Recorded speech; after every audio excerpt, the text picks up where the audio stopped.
ಕಚೇರಿಯಲ್ಲಿ ಇಂದು ಕೆಆರ್ಪುರಂ ವಿಧಾನಸಭಾ ಕ್ಷೇತ್ರದ K Narayanapura ward number 1 Congress ಪಕ್ಷದ ಟಿಕೆಟ್ ಆಕಾಂಕ್ಷಿ ಎ ಶೈಲಜಾರವರು ಅರ್ಜಿ ಸಲ್ಲಿಸಿದರು.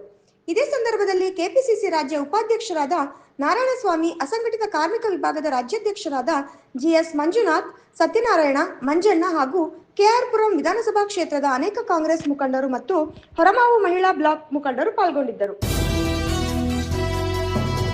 ಮೇಡಮ್, ಕೆಆರ್ಪುರಂ ವಿಧಾನಸಭಾ ಕ್ಷೇತ್ರದಲ್ಲಿ ವಾರ್ಡ್ ನಂಬರ್ 1ಕ್ಕೆ ಇವತ್ತು ಲೇಡಿ ಸಹಾಯ ಮಾಡಕ್ಕೆ ಬಂದಿದ್ದೀರಾ. ಸಿಬಿಐ ಚುನಾವಣೆ ಇದೆ, ಇವತ್ತು ಏನು ಹೇಳ್ತೀರಾ ಮೇಡಮ್?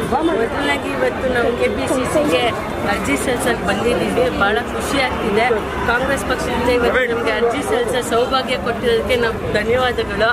ನಾವು ಬ್ಲಾಕ್ ಅಧ್ಯಕ್ಷರಾಗಿ ಪಕ್ಷದಿಂದ ಏನೇನು ನಮಗೆ ಕಾರ್ಯಕ್ರಮ ಮಾಡೋದಕ್ಕೆ ಏನು ಕೆಲಸ ಕೊಟ್ಟಿದ್ದಾರೋ ಅದನ್ನೆಲ್ಲ ಕಡಖಂಡಿತವಾಗಿ ಕರೆಕ್ಟಾಗಿ ಮಾಡಿದ್ದೀವಿ ಅಂತ ಗುರುತಿಸಿ ನಮ್ಮನ್ನೂ ಒಂದು GPA ಚುನಾವಣೆಗೆ ಅಪ್ಲಿಕೇಶನ್ ಕೊಟ್ಟು ತುಂಬ ನಮಗೆ ಗೌರವ ತಂದು ಕೊಟ್ಟಿದ್ದಾರೆ.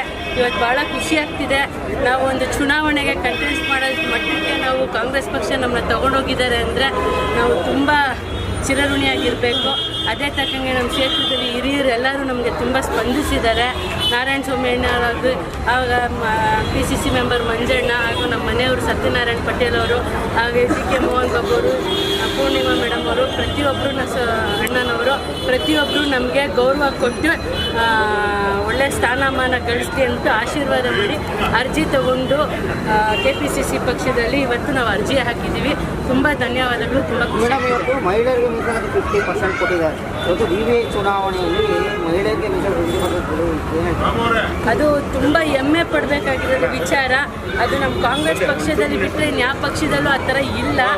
ಇದು ಫಸ್ಟು ಮಹಿಳೆಯರಿಗೆ 50% ಖುಷಿ ಆಗ್ತಿದೆ.